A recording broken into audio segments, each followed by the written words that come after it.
Tervist, Fookuses saade taas eetris ja teisel pool lauda Varro Vooglaid, tere. Tere, Markus. Eestit valitseb valitsus, mille toetusprotsent on viimaste reitingute järgi 18,8%, ehk siis Eesti iseseisvusperioodi ajal ei ole nii madala reitinguga valitsust mitte kunagi olnud. Meie E200 erakond on teinud absoluutse madallennu ja vist on jõudnud lähedale 2% toetuseni. Mida sellises olukorras üldse teha ja mida selline valitsus Eestile üldse kujutab, sellest teemast me tänases saates räägime. No esimene teema, mida välja on tulnud ja tegelikult see ongi meie saate peateema, et ega siin väga palju rohkem ei olegi rääkida, on loomulikult... Tellised kätte Toompeale. Tellised kätte Toompeale, ja. Aga erakorralised valimised, see on idee, mis on välja käidud erinevatest kohtadest, ja me oleme toetanud seda ideed loomulikult, et erakorralised valimised peaks olema need, mis lahendaks selle olukorra ära. Kahjuks Eesti Vabariigi põhiseadus aga ei luba neid erakorralisi valimisi mitte mingitel muudel tingimustel kui väga erakorralistel tingimustel, et nende tingimuste juurde tuleme ka täna, aga lühidalt vist võib öelda, et need on 4 tingimust, eks ju.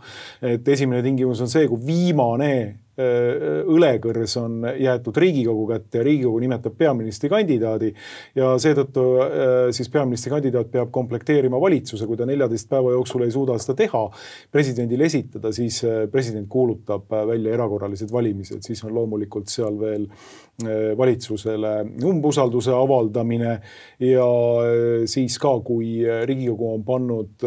Umbusalduse puhul on käinud siis, kui valitsus ise taotleb seda, peaminister ise taotleb. Jah, seda ka veel. Ja siis, kui on Riigikogu pannud mingisuguse seaduseelnõu rahvahääletusele ja poolthäälte enamusse ei saa, et siis president, kas see oli ka niimoodi, et võib kuulutada välja erakorralised valimised või oli see tõesti niimoodi, et kuulutab, siis on automaatne. Nii. Ja siis on loomulikult see, et kui eelarve aasta alguses 2 kuu jooksul ei ole eelarvet vastu võetud, ehk siis need 4 tingimust, aga tegelikult me oleme näinud, et taasiseseisvuse ajal need 4 tingimust ju mitte kunagi ei realiseeru. Ja, põhimõtteliselt ei olegi võimalik. Just. Jah, aga eks see ongi nii, et ma olen seda palju korda ka rõhutanud, et minu kindla arvamuse kohaselt see on üks kehtiva põhiseaduse peamisi defekte. Et tegelikult ei ole võimalik tagada, et valimiste vahelisel perioodil oleks ka võimalik viia kooskõlla võimustruktuur siis rahva enamuse tahtmisega. Ja ega võnkeid selles, milline on siis konkreetsel ajahetkel rahva enamuse tahtmine esineb ju pidevalt. Kogu aeg on mingisugused liikumised üles-alla, paremale, vasakule ja nii edasi. Aga just erakorraliste valimiste esilekutsumise võimalust on tarvis selleks olukorras, kus valitsus, mis on ametis, on ikkagi väga ulatuslikult kaotanud rahva enamuse toetuse. Ja praegu ongi selline olukord kujunenud, kus 4/5 kodanikest ei toeta ametis olevat valitsust ja see on selgelt ebademokraatlik olukord. Mis lõpuks viibki siis küsimuseni, et kas me siin riigis võtame demokraatia ideaali tõsiselt või ei võta. Või olemegi rahul sellega, et järgmised 2 aastat võib olla võimul valitsus, mida 4/5 kodanikest ei toeta. Mina ei oska küll seda kuidagi demokraatia põhimõttega kooskõlas oleva lahendusena näha. Aga midagi nagu teha ka ei ole, et otseseid mehhanisme, kuidas kutsuda seda erakorralist valimist esile ei ole, aga kujunev olukord võib küll osutuda selliseks, nagu me siin vestlesime Jaak Valgega mõned päevad tagasi, kes ka selgitas seda, et tema hinnangul, tema prognooside kohaselt sügiseks hiljemalt võib kujuneda niisugune olukord, kus siis üks nendest lahendustest, mida sa kirjeldasid või mida sa nimetasid eelnevalt, võib reaalselt käiku minna, ehk siis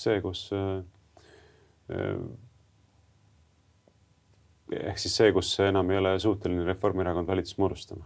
Et mitte ükski erakond ei ole valmis nendega valitsuskoalitsiooni minema ja siis ei jää mitte midagi muud üle, kui president peab lõpuks erakorralist valimist välja kuulutama. Et see võib põhimõtteliselt olla, jah? No praegu ei ole ju mingit tulemust ka sellele, et opositsioon isegi koos sotsialistidega teeks umbusaldusavalduse peaministrile või mõnele teisele ministrile, et seal ei ole ju ka tegelikult hääli taga. Valitsuskoalitsioonil on ikkagi napp enamus, 53 häält, kui ma ei eksi, ja oli 54 isegi. 54, jah, et neil on isegi praegu 2 partei valitsuses enamus ja isegi kui opositsioon, isegi kui sotsialistid tuleksid selle taha, selle umbusalduse taha. No ma arvan, et sotsialistid tuleksid, sest nendel on ju hing täis, nad visati välja. Siis seda ikkagi ei saa. Ma tegelikult kahtlen, et minu hüpotees on see, et sotsialistid hakkavad mängima opositsioonis ikkagi sellist nii-öelda opositsioonis olevat valitsuserakonda. Et kõik need olukorrad ja kõik need seaduseelnõud, mis sotsialistidele endale on südamelähedased, kas või siin Mossa patriarhaadi Eesti õigeusu kiriku tagakiusamine ja usuvabaduse piiramine, et kui peaks tulema selline olukord, et Reformierakond koos sotsialistidega ja uus siseminister Igor Taro seda läbi surub, siis tuleks sotsialistid ilmselt selle taha. Nojah, aga samas selline olukord on ju nii või teisiti nii, et kui valitsusest tuleb mingisugune initsiatiiv, mis mõnele opositsiooniparteile on karvamööda, siis seda toetataksegi. Ega selles pole mitte midagi uut ega sellist pretsedenditut. Rääkimata sellest, et muidugi pretsedenditut ei ole, millele ma viitasin, on see, et tegu on ikkagi teatavas mõttes ühisparteiga, eks ju. Teatavas mõttes on kogu Eesti poliitika üks suur ühispartei. Ja, aga seda võib ütelda, tõsi. Küsimus on lihtsalt, kui kaugele minna selleks, et see ühisosa avalduks. Ja. Ma olen mingil määral sellega nõus. Et siin on seda elementi loomulikult sees, väga selgelt globalistlik nii-öelda revolutsioonilisel pinnal on siiski need 3 valitsuserakonda, eks ju, et nemad on kõiges, alates abielu rüvetamisest, lõpetades maksutõusude ja teiste asjadega samal pulgal, eks ju, Euroopa Liidu kõikide direktiivide kohandamisega ja rääkimata muidugi sõjapropagandast ja Eesti võimlemisest sellel tandril, et 3. maailmasõja avalahing ikkagi käidaks siin Eestimaa territooriumil ära. Ei muidugi, nemad on avantgaard nii-öelda teerajajad, eeskuju näitajad. Selles mõttes küll jah, aga eks see erakorraliste valimiste olukord võib tekkida mitte eeldusel, et sotsialistid samuti vastanduvad ametis olevale valitsusele, vaid üksnes sellel tingimusel, kui koalitsioonist hakkab ikkagi saadikud ära pudenema. Ja see tees seisneb siis selles, et kuna Eesti 200 saadikud näevad 1,5 aastat enne järgmisi Riigikogu valimisi, kui nad jätkavad Eesti 200, siis nad kindlasti edaspidi parlamenti ei pääse, tagasi ei pääse oma soojale kohale. Siis nad hakkavad üle hüppama. Tagumine aeg, eks ole, 1,5 aastat enne valimisi, millal siis veel hüppad. Ja kuhu siis keegi hüpata saab. Et kas õnnestub hüpata sotsidesse, võib-olla õnnestub hüpata parempoolsetesse juba, võib-olla õnnestub hüpata Isamaasse, võib-olla õnnestub hüpata Keskerakonda, ma ei tea, ma ei oska neid üleminekuid näha, ma ei oska näha, et keegi saaks hüpata EKRE-sse või kujuta seda hästi ette. Aga ilmselt nad võimalusi hakkavad otsima, kui nad tahavad oma nii-öelda parlamentaarset karjääri pikendada. Ja kui seda teeb juba seal 3, 4, 5 inimest, nad siis ongi ju alla 51 nende häälte arv langenud. Ja 4 puhul on alla 51 langenud ja siis nad tegelikult ju enam enamust parlamendis ei oma. Ja kui siis ülejäänud seltskond tegutseb üksmeelselt, siis põhimõtteliselt on võimalik umbusaldust avaldada. Ja kui siis mitte ükski teine parlamendi jõud ei ole nõus Reformierakonnale abikätt osutama, nendega koalitsiooni moodustama, siis ongi kõik. Siis enam kombinatsioon ei ole. Et sellisel juhul siis hiljemalt enne selle aasta lõppu peaks nägema erakorralisi valimisi. Aga siis arvad, et see realiseerub selline olukord?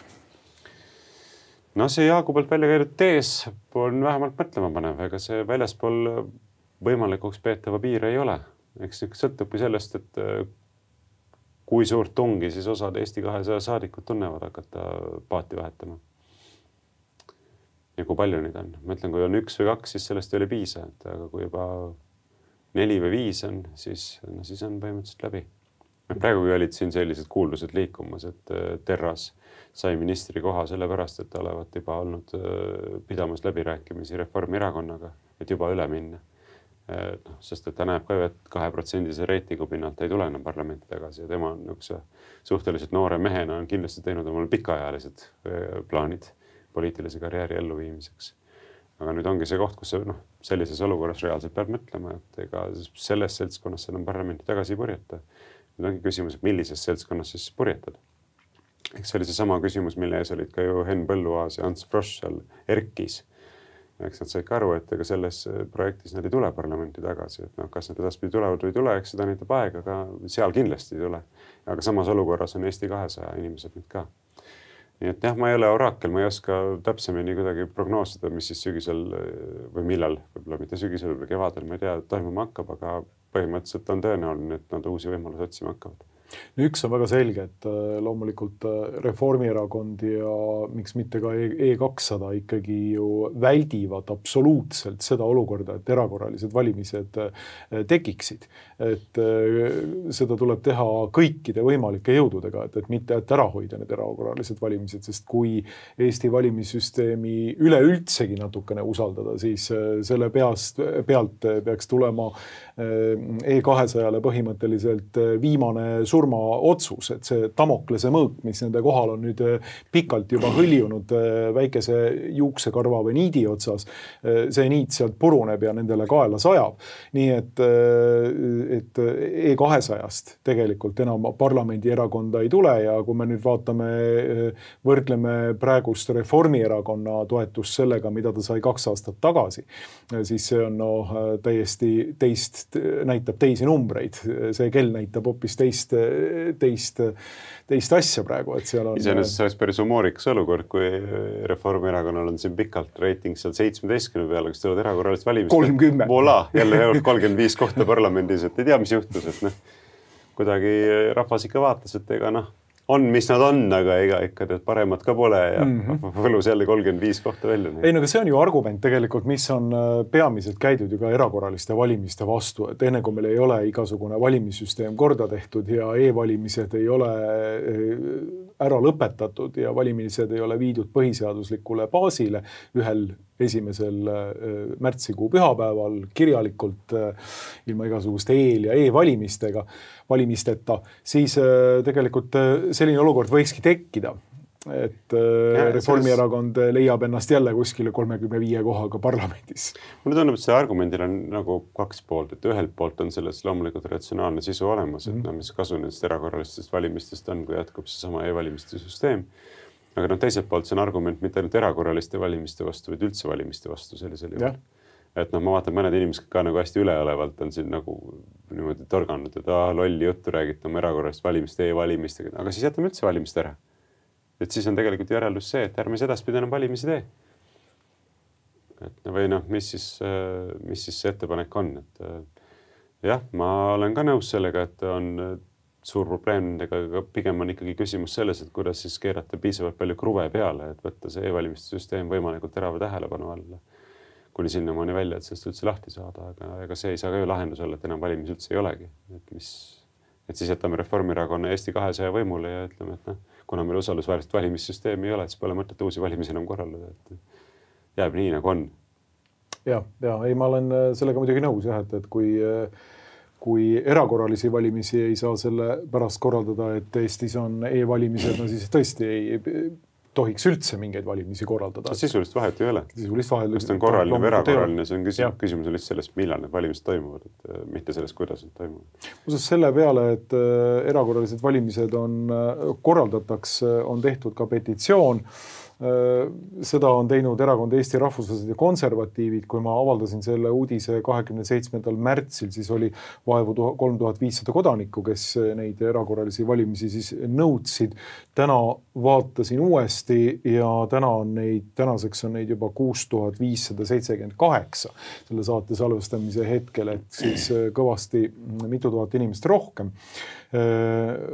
Ja selle teemal sa ju Jaaguga, kes on Eesti Rahvuslased ja Konservatiivid liige, tegid ka saate.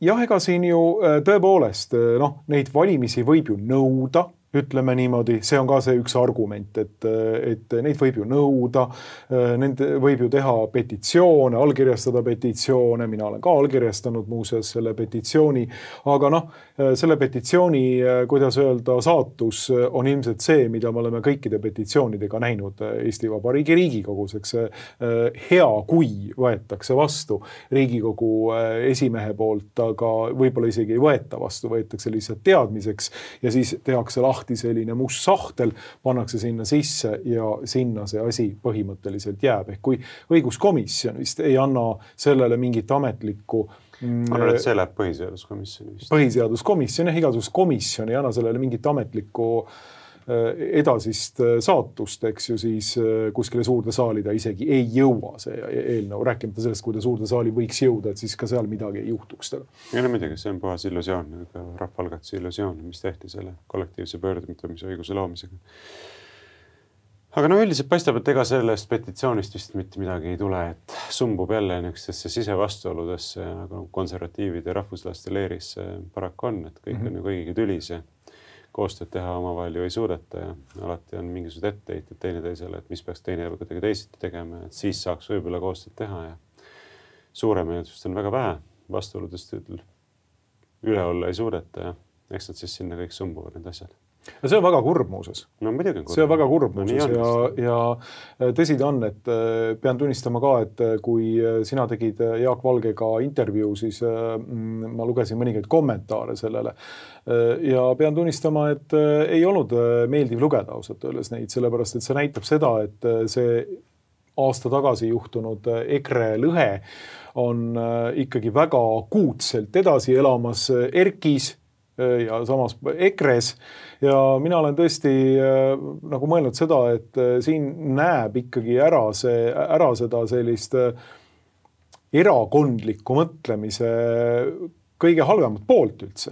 Et inimesed on kinni oma selles erakondlikus aspektis ja tegelikult mitte keegi ei mõtle Eesti terviku peale. Või siis, kui mõeldakse, siis mõeldakse ainult lähtudes oma erakonna nii-öelda fookusest, perspektiivist või sellest vaatepunktist. Ma arvan, et see viimane formulatsioon on tõele lähemal, et mõeldakse küll Eesti kui terviku heaolu peale, aga lihtsalt seda, mida oleks tarvis teha Eesti kui terviku heaolu taotluse realiseerimiseks, ei suudeta ellu viia, sellepärast et takirdutakse omavahelistesse vastuoludesse. Ja see on väga kurb. No on kurb, jah.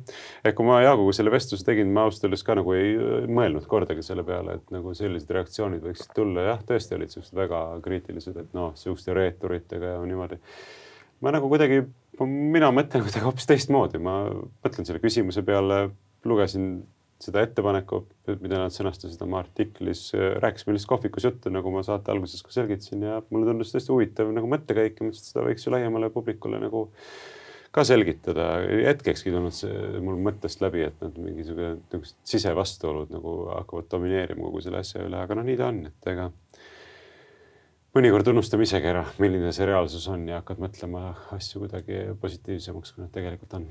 Aga noh, divide et impera jagaja valitse on loomulikult muistne tõde Rooma vabariigi ajalt juba, keiseriigi ajal veelgi rohkem, nii et see on globalistlikule ühisparteile ainult mesi moka peale, kui konservatiivid omavahel kaklevad, et seda peaks iga konservatiiv muuses olema võimeline tunnistama endale, et mida rohkem te kaklete, seda suuremat aplausi te tegelikult saate liberaalsest globalistlikust ühisparteist, et seal istuvad inimesed rahulikult tugitoolides, ees on hea viski ja suus sigar ja vaadatakse pealt, kuidas teie nii-öelda areenil teineteisele hoope jagate.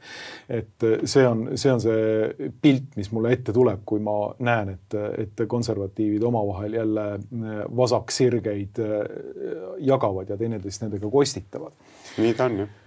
Suuremeelsust oleks rohkem vaja. Mis siis Riigikogus veel uudist on? Et tegelikult üks aspekt, mida me oleme siin mõelnud ja tundus, et see peaaegu nüüd edasi ei lähe, on ju see usuvabadust piirav Eesti Moskva patriarhaadi kiriku temaatika. Aga tundub, et see läheb ikkagi edasi ja see eelnõu on nüüd jõudnud nagu teisele lugemisele. No, nüüd tuleb kolmandale. Ja nüüd tuleb kolmandale lugemisele. Ja tundub, et see läheb läbi või kuidas sulle... Tundub küll, jah. Miks ta ei peaks minema? Kui jätkatakse projekti, kes muidugi läheb läbi, sest et koalitsiooni hääled on seal taga ja lisaks, nagu see eelnevalt osutasid, ka sotside hääled ilmselt ja see sotside endi projekti oligi Läänemetsa projekt. Nii et ilmselt läheb läbi, jah, et teevad ära selle asja. Et tundub, et kangesti on tarvis konflikt rahvuslikul alusel ikkagi lõkkele puhuda ja selle nimel pingutatakse. Mida siis selle peale rääkida niimoodi, et see on, noh...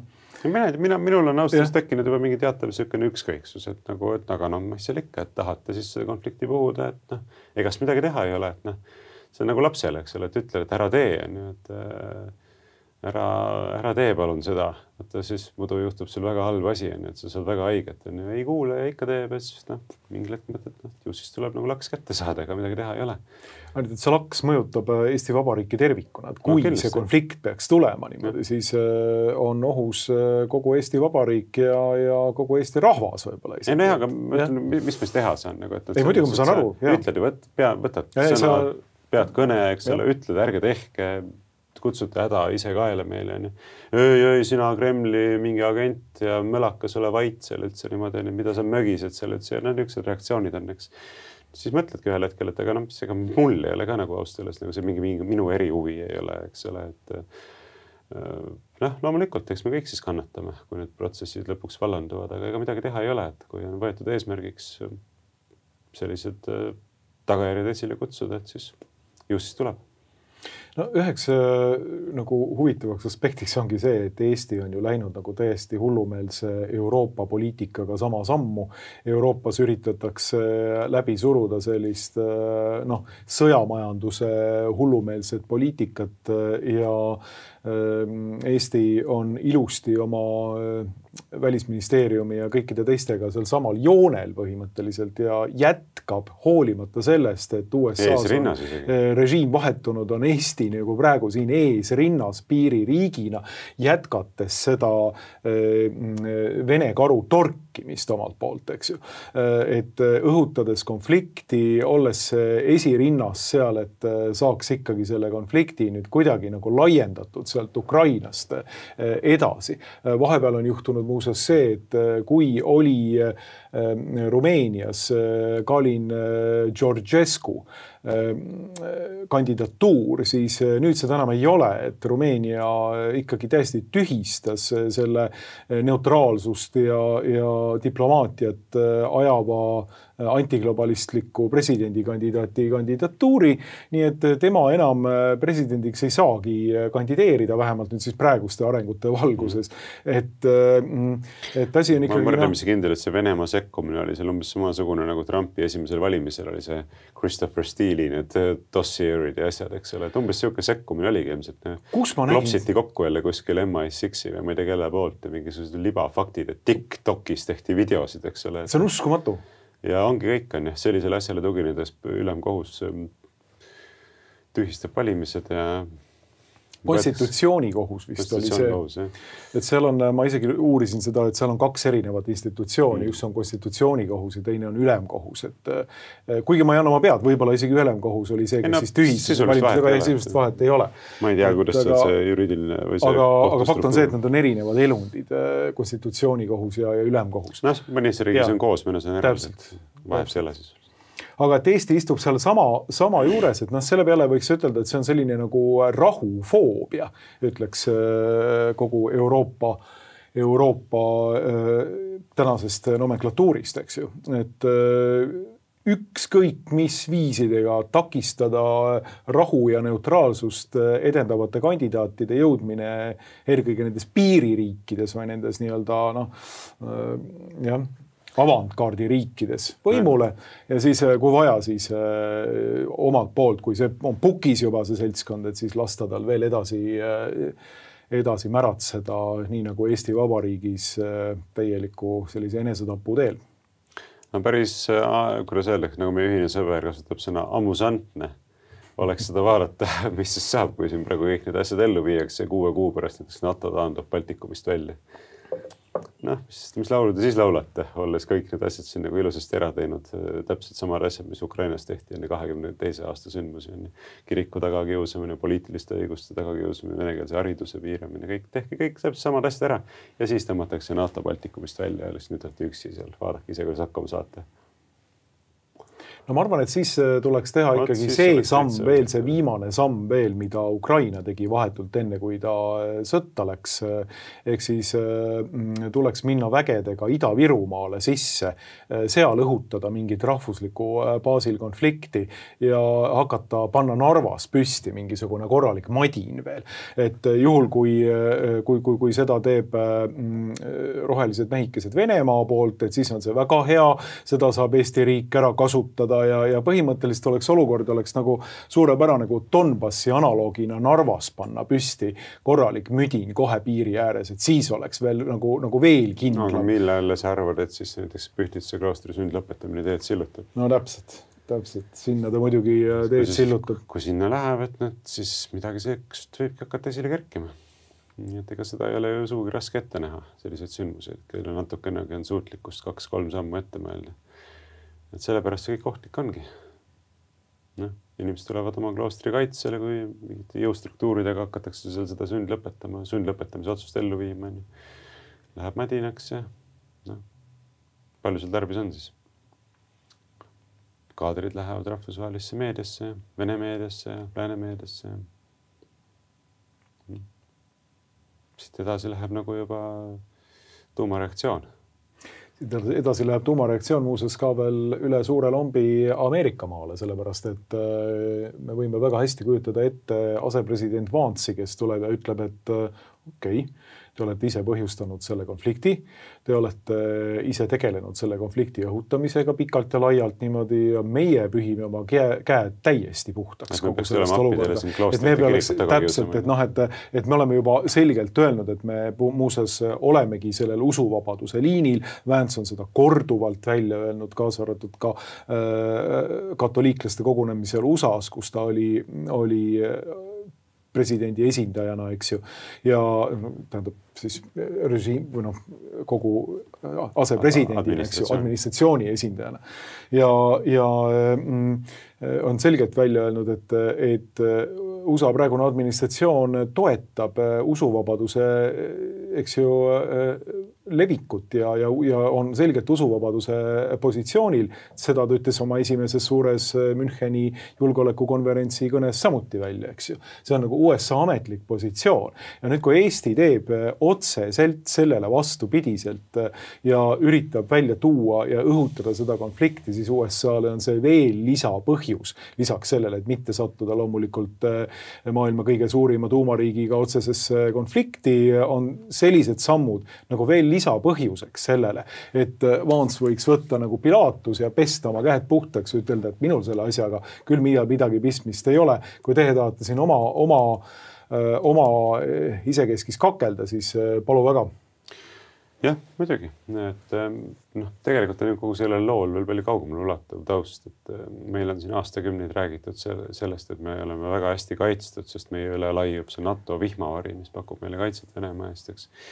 Kas sa panid tähele siin nädalapäevad tagasi, 24. märtsil Postimehes on avaldatud Jüri Toomepuu artikkel pealkirjaga NATO artikkel 5 umbluu.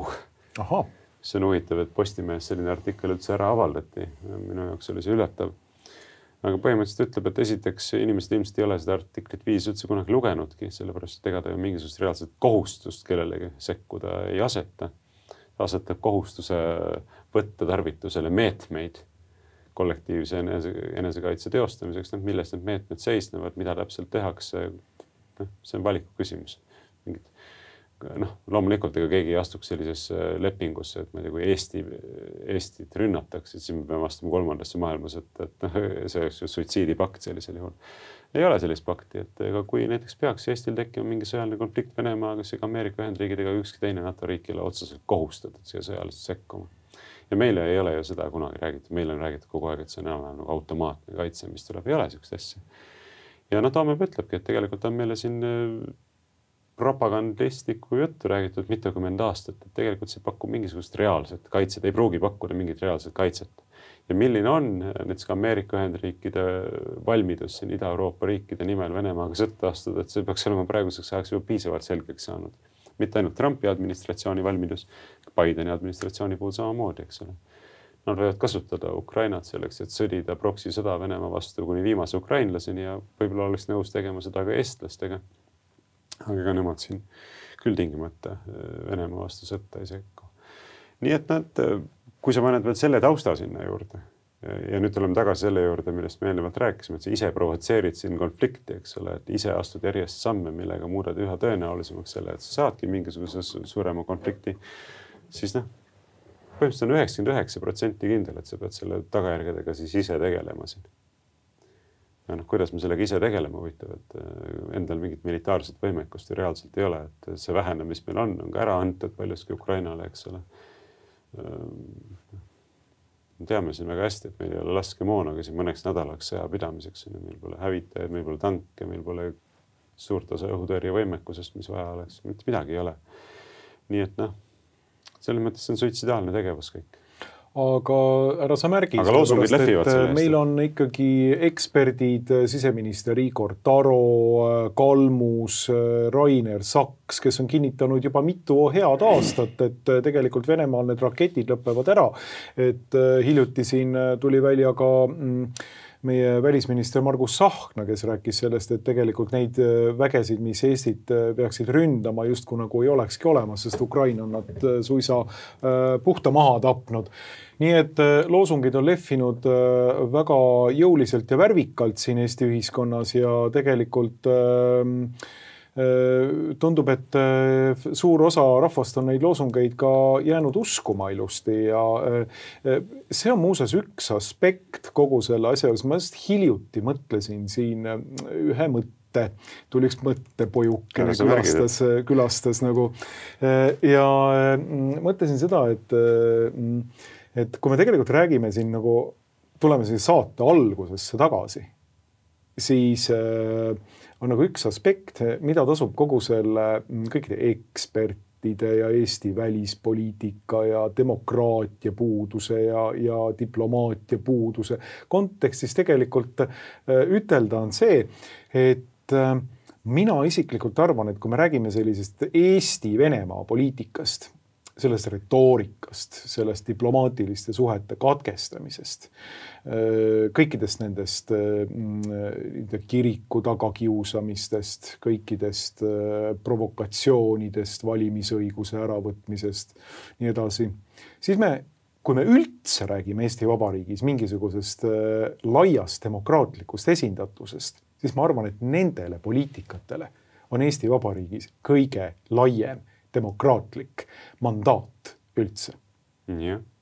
Et väga suur osa Eesti ühiskonnast tuleb ja plaksutab nende samade algatuste peale. Sellest annab tunnistus tegelikult pikalt laialt Eesti valimistel olnud rahva mandaat nendele samadele erakondadele, kes seda sama asja on jutustanud kogu aeg, tänapäevalgi Isamaa, Reformierakond, sotsialistid, E200, kes on võtnud sellise plafoonse positsiooni, kes edendavad sellist ühisparteilikku suitsidaalset positsiooni. Ja rahvas on andnud neile tegelikult mandaadi, me võime rääkida, et siin võib-olla natuke seda mandaati krutitud kuskil serveris, võib-olla ongi, tõenäoliselt ongi, võime ütelda.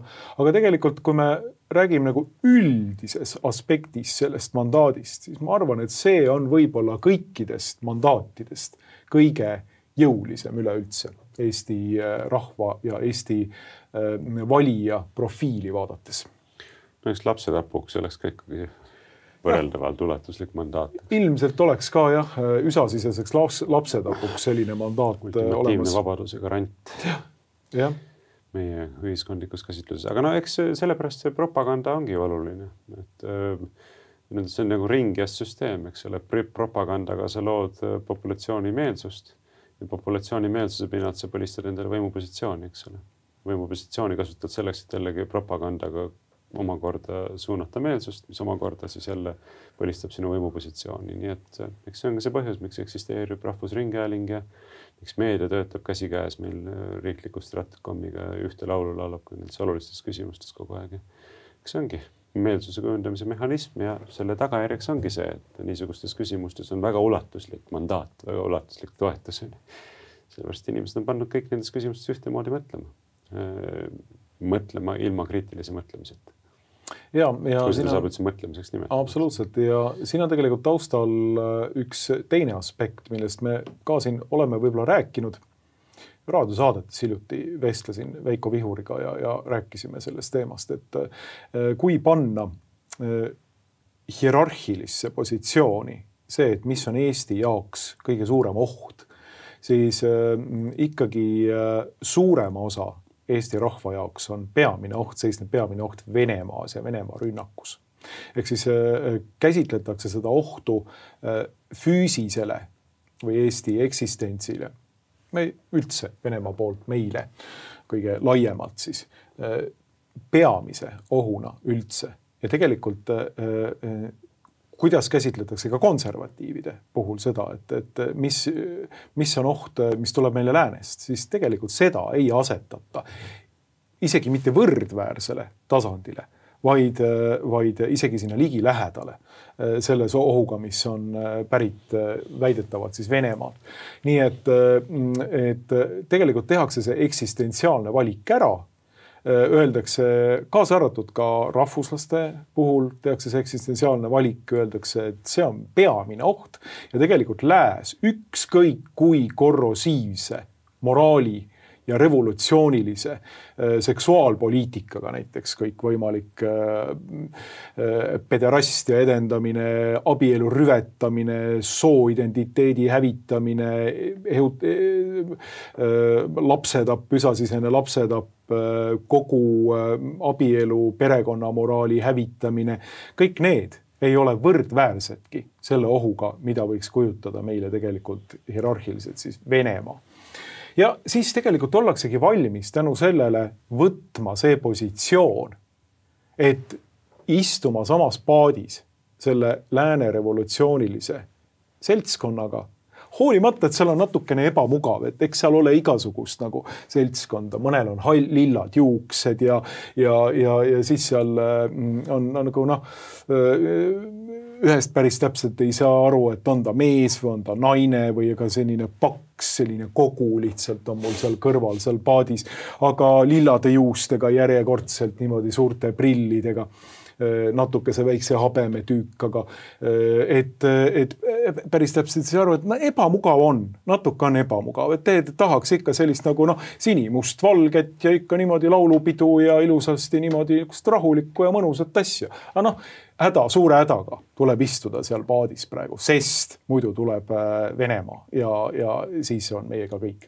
Ja mina arvan, et see on nagu ka see eksistentsiaalne valik, mis on selle positsiooni taustal, mida siis on välja käidud, et antakse demokraatlik mandaat sellisele ühisparteilikule poliitikale, enesetappelikule poliitikale, saamata aru, et see aspekt seal läänes, mis tuleb, on tegelikult see, mis hävitab Eesti ja hävitab rahvuse täiesti kindlasti, täieliku sellise 100%-lise kindlusega.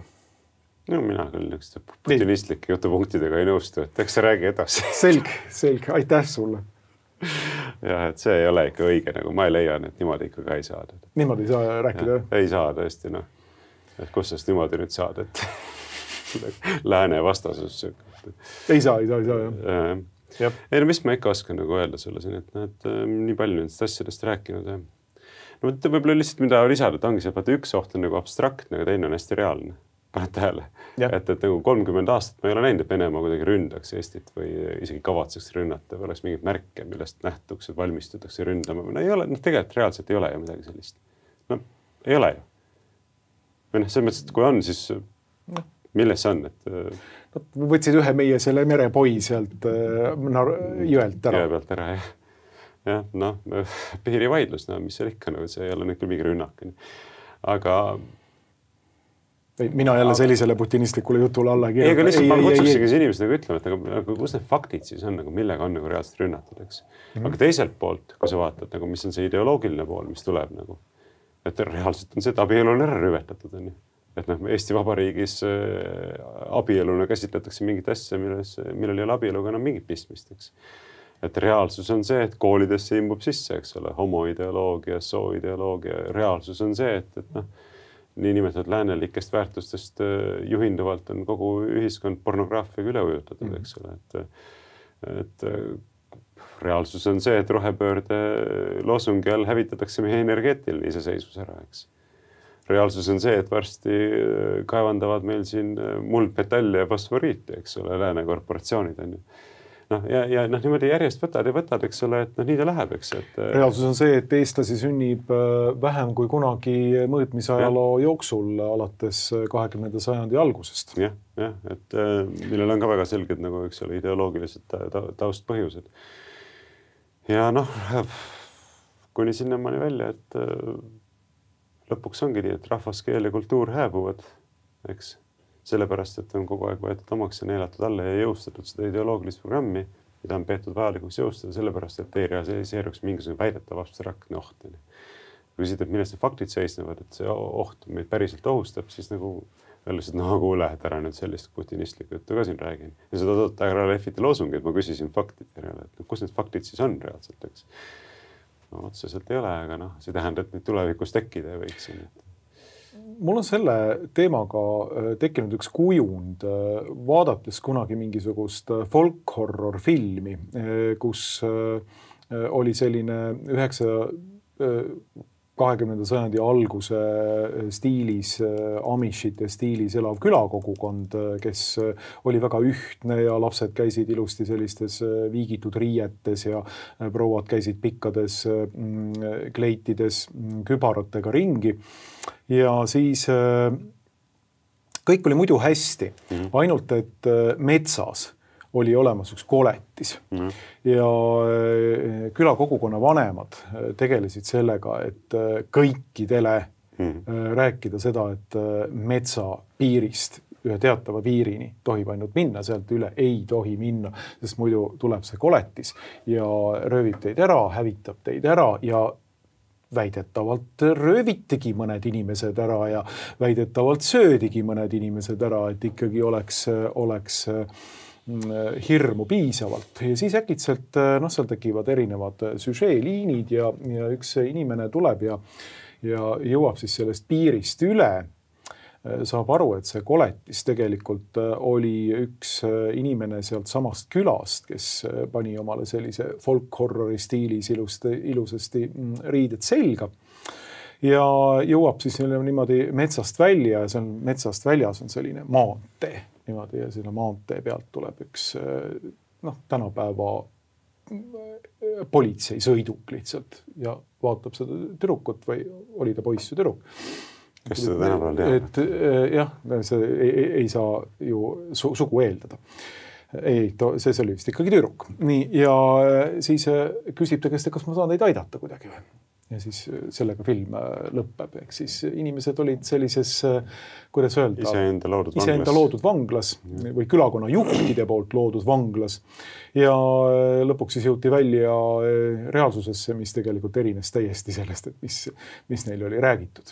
Et mulle kogu see kapo aastaraamatute ja selline ekspertide pidev kasutamine siin sellises Eesti nimelises külas, see pidev hirmu ja lõõtsumine ja samas vähendamine niimoodi, et raketid on juba järgmiseks 4 päevaks otsas, poisid, ärge te kartke, kõik on juba hästi, aga samas mine sa tea, võib kohe võib tulla, juba teevad seda õudusi.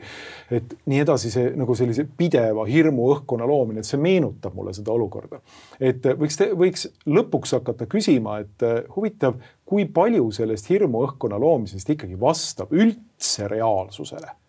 Et kas me võib-olla tegelikult võime ühel hetkel avastada ennast sellisest olukorrast, et kus üldse mitte midagi või suurem osa sellest on tegelikult mingisugune kas tõlgendus või halvimal juhul mingi väljamõeldis. Ma arvan, et suurem osa ongi. Inimesed elavad mingisuguses väljamõeldud reaalsuses. Et meeltega sa ju koged enda ümber olevat nii, nagu see reaalselt on, aga see, kuidas sa tõlgendad kõike toimuvat, see on ju ikkagi intellektuaalne ja psüühiline ja vaimne protsess, eks, ja seda on võimalik väga kergesti manipuleerida. Nii et inimesed võivadki näha, et mets kohiseb, eks ole, ja siis kuidas sa seda tõlgendad? Üks võimalus on tõlgendada, et näed, tuul puhub ja liigutab puid, ja teine on see, et need kurjad vaimud, kurinahad, eks ole, tõstavad häält, eks, et ühed samad faktid, aga täiesti erinev pertseptsioon, eks, intellektuaalsel ja vaimsel ja psüühilisel tasandil. Kui näed seal lihtsalt tuult, siis on väga kena tuuline ilm, et lähed metsa alla jalutama, kui näed seal kurja vaime, kes häält tõstavad, siis tasub vist metsast eemale hoida, nii et neid ongi. Täpselt Auguste Comte'i argument scientistliku prantsuse filosoofi argument tegelikult. Et nii see propaganda töötab, eks ole, et lihtsalt mõtestatakse ümber seda informatsiooni, mida taju inimestele siis nagu vahendab, eks, antakse sellele nagu tähendusnihkeid, tekitatakse propagandistliku protsessiga. Eks selles asi valjuski seisnebki. Aga lihtsalt kuhu see asi nagu lõpuks välja võib jõuda, ongi totaalne enesehävitus. Et mitte enesehävitus on selles mõttes, et sa hävitad ära oma kultuurilised alused, mille tõttu sulle sünni lapsi näiteks enam. Eks lihtsalt rahvas kõngeb välja. Et, sa võid siin võidelda mingi immigrantide vastu ja venkude vastu ja võtame hääle õiguse ära neilt ja surume nende kiriku kinni. Fakt on see, et sa sured ju lihtsalt ise välja, sest sul ei ole lapsi. Vaata peeglisse. Vaatan siin osadeks kõvad rahvuslased ka, ma tahaks iga kord küsida, et palju sul mees endal lapsi on, et sa siin nagu räägid Eesti rahvuse, keele ja kultuuri püsima jäämisest, et minu meelest tiksud juba 40-ndaid, eks ole. Aga nagu ei ole peret ega lapsi ega mitte midagi, et ainult on üks suur jutt on sellest rahvuse, keele ja kultuuri püsimisest läbi aegade. Ma tahtsin jõuda oma jutuga, et mitte ainult see, et ise oled väljasuremise kursil, vaid lähed ka sõtta hea meelega. Nagu ei saagi nagu õieti aru, et mille pärast või mille nimel või mis eesmärgist lähtuvalt või mida saavutada loota. Ei, lähed sisse lihtsalt. Viiakse sisse inimesed. Inimesed veel toetavad ka, et ma siin panin ekraanile ka. On ju näed, peaminister Michal kuulutab, et kui meie partnerid saadavad Ukrainasse rahuvalvajad, siis meie kõrvale ei jää. Et siis viime ka väed sisse. Kuigi Venemaa on öelnud, et kui tootame väed sisse, siis käsitleme teid sõjas olevan otseselt. Ja kui olete otseselt sõtta sekkunud, siis olete ka legitiimne militaarse rünnaku objekt. Ja siis viime ja siis ega see ei ole ka ainult Michali mingi fantaasia, et siit vaatad. Isamaa ilusti deklareerib, et nemad ka toetaksid ikkagi vägede viimist Ukrainasse. Miks tahate viia Eesti vägesid Ukrainasse? Endiselt mõtlete, et surute Venemaa põlvili siin või midagi, et mis eesmärki see asi siis nüüd teenib, eks ole. Mingi piirini on see kuidagi nagu natuke naljakas, et räägitakse, et see on meie sõda ka, et me oleme sõjas. Ühtepidi ei ole naljakas kunagi olnud, aga mingit pidi on, et mõtled, see kuidagi nagu lihtsalt selline tühi retoorika, eks. Aga siis hakkab asi tõsiseks minema, et enam ei olegi retoorika, et tahad juba vägesid saata Ukrainasse. Ja järgmine samm ongi see, et viid sinna sisse ja siis juba tuleb välja, et ei olegi nagu seal nii väga rahu valvamine, et nagu ÜRO sinikiivrid seal Liibanonis avastavad, et pole nagu seda rahu, mida sinna on valvata, et nagu sõjategevus käib ümber ringi, eks ole. Ja siis vibutad rusikat oma väidetavalt kõige suurema ja ainsa liitlase administratsiooni, Trumpi administratsiooni poole USA-s ja ütled, et tutkit. Me läheme teeme selle sõja ise ära, eks ju, kui teie ei tule. Ja peletad USA abi niimoodi Eestist ilusti ära, et ma ei tea, jah, siin ega vist nagu hullemat kilplaskonda on raske nagu välja mõelda, kui see seltskond. No ei pidi see skisofreeniline ka, sest samal ajal käib, eks ole, selline jutt, eks ole, et Eesti maapõu pidab hinnalisi julgeoleku tagatisi. Ma mõtlen, et siin, ma ei tea, kas ma leian selle nii kiiresti üles, siin oli hea koht, et uskumatu pealkiri lihtsalt. Näed, vaata seda. Julgeoleku tagatised. Eesti maavara, mis kuulub Eesti riigile ja rahvale, eks ju. Julgeoleku tagatis. Ma olen seda pealkirja näinud. Aga vaata seda. Vare mõõnab, et kui panustada julgeolekust lähtudes maailma suurima sõjalise jõu USA huvile haruldaste muldmetallide vastu, tuleb teha ameeriklastele väga selge ja tõsine suunatud pakkumine. Ta resümeerib. USA kaasamine haruldaste muldmetallide kaevandamisse Eesti julgeoleku suurendamise nimel tuleb muuta Eesti välispoliitiliseks pilootprojektiks. Et nüüd nagu vaata alguses Tsahkna käis selle idee välja, see oli mingi turtsatus ühiskonna poolt, aga nüüd hakkab nagu vaikselt minema nüüd mainstreamiks, et näed, tuleb Vare juba siin nagu suur selline majandus- ja geopoliitika ekspert ja hakkab seletama seda, siis tuleb järgmine mingi ekspert, kes seletab ja järgmine samm on juba, et valitsuse pressikonverentsil juba räägitakse ja siis on mingi delegatsioon, äridelegatsioon tulnud, kes juba ei, aga me ei otsusta veel midagi, et me siin kaardistame võimalusi ja lihtsalt nagu mingid nagu lihtsalt vaatame, kas huvi on või ei ole. Ju see oli ikkagi Tsahkna täitsa originaalne idee, et ega ta seda kuskilt ju ei saanud, et see oli lihtsalt nagu turgatas korra nagu Marguse peas selline suur idee, et kuulge, aga mis, kui me teeksime sellise pulli, et müüks kõik oma maavarad maha selle eest, et USA peaks oma neid kaevandusi siin kaitsma, et see oleks nagu hea idee. Tead, vaata, kus tead, Vare ja kõik teised ka ilusti hakkasid kinni kohe vops niimoodi, et näed sa. Hea idee tõepoolest, Margus, tead, teemegi pilootprojekti. No vaata, kui hea, kui seal on valitsuses mõned sellised nagu kirkamad pliiatsid. Kirkamad kriidid, isegi võiks öelda, et geeniused, kes välgatavad selliseid asju, mida ülejäänud ei suuda meelde välja, et kuidas tagada Eesti julgeolek. Aastakümneid on siin mõeldud kärajate korrast, et arutatud ja tehtud igasuguseid mõttetalguid, mis need olid need Ilvesel, need... Ma ei mäleta, need mingisugused jääkeldri demokraatia talgud seal. Ja. Aga nüüd tuleb üks lihtne maapaister ja ütleb ära, et voilà! Mina ütlen selle peale, et ei anta seda tarkust seal ülikoolis ainult. Näed, Margus pole ülikooli õpetanud ja vaata, kui hästi läheb. Tohat. Näed. Ja akadeemik, kes oli meil see... Sinu lemmik oli see akadeemik Vakra. Minu lemmik akadeemik Vakra, samamoodi temale kirjutati valmis töö. Ega ta siis ise ka seda tingimata ei pea inimene ise oma akadeemilist tööd valmis kirjutama, see on ka ajast ja arust nõue. Ja ka läheb hästi, pole hullu midagi, ka temal jätkub häid ideid, nii et vähe ei ole. Aga no lihtsalt teema juurde tagasi liikudes, et ega see ongi selles mõttes üks suur kurb mäng,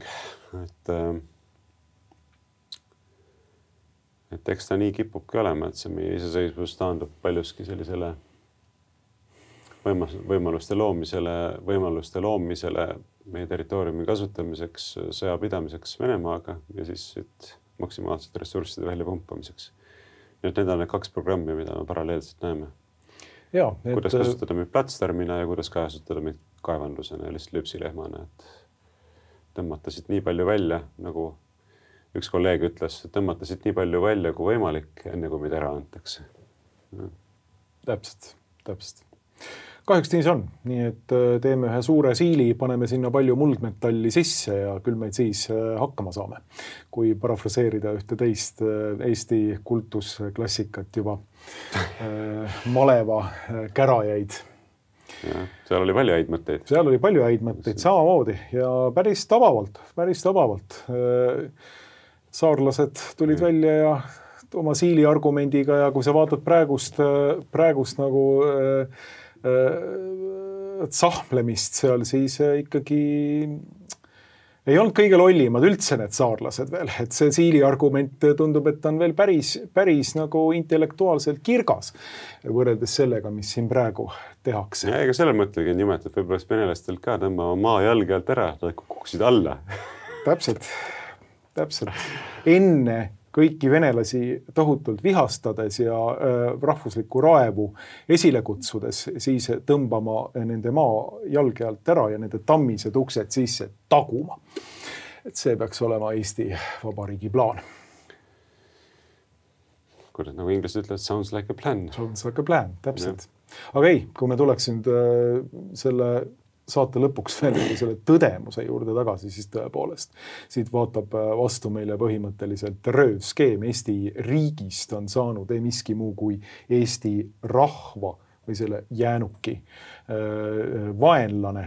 See on riisumiskeem, mida teostatakse erinevate kampaaniate kaudu, olgu selleks koroonavaktsiinid, olgu selleks, ma ei tea, Rail Baltic, olgu selleks muldmetallid ja kaevandus, olgu selleks rohepööre, et kõik veel välja võtta siit, enne kui tõepoolest, väga hästi öeldud, enne kui meid ära antakse. Väga kahju on seda tõdeda. Loodame, et siis erakorralistest valimistest saab võib-olla abi. Erakorralistest e-valimistest saagi uuesti käima tõmmates. Just. Jah, eks aeg näitab, aga praegu on küll selline tunne, et ega siit midagi head oodata ei ole. Tasub palvetada, et suuremad karikad mööda läheksid. Ehk õnnestub kuidagi. Sest ega kui need halvad asjad realiseeruvad, siis ega see midagi sellist, mida tahta kindlasti ei ole, sest et see sõda on ikkagi väga hirmus asi. On. Ja ühtlasi saab ka selgeks seda, et iseseisvuse jaoks on vaja vaimseid eeldusi, et kui ikkagi suuremal osa rahvast neist ei ole, siis on väga raske igasugust iseseisvust teostada. Ega suuremal osal rahvast ei ole, et see on pigem nagu loomulik, sellepärast, et ega suurem osa rahvast ei olegi ju ei omagi kutsumust juhtida riiki, aga võt, kui eliidil ei ole, et siis on eriti katastroofiline see lugu. Nii on. Aga ma tänan sind selle mõttevahetuse eest siin Objektiivi stuudios ja jõudu edu. Sulle samuti.